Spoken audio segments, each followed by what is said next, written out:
السلام علیکم ورحمۃ اللہ۔ کیا خصی جانور کی قربانی جائز ہے؟ بہت سے علماء سے ہم نے یہ سنا ہے کہ خصی جانور کی قربانی یہ نہیں ہوتی، لہذا ایسے جانور کو خریدنا بھی نہیں چاہیے۔ براہ مہربانی اس حوالے سے رہنمائی فرما دیں۔ جی دیکھیں، خصی جانور کی قربانی جائز ہے۔ انفیکٹ رسول اللہ صلی اللہ علیہ وسلم نے خود ان جانوروں کی قربانی کی ہے۔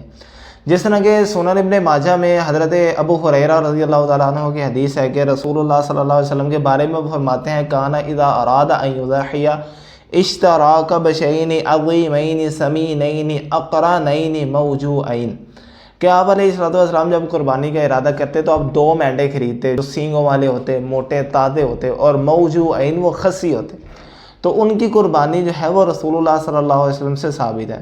اور اسی طرح دوسری حدیث جو ہے وہ سنن ابی داود میں حضرت جابر رضی اللہ تعالیٰ عنہ کی ہے کہ رسول اللہ صلی اللہ علیہ وسلم نے ذبح رسول اللہ صلی اللہ علیہ وسلم یوم الذبح قبشین اقرنین املاحین موجوعین، کہ آپ علیہ السلام نے عید الاضحیٰ کے دن 2 جانوروں کی قربانی کی، 2 مینڈوں کی قربانی کی جو کہ خصی تھے۔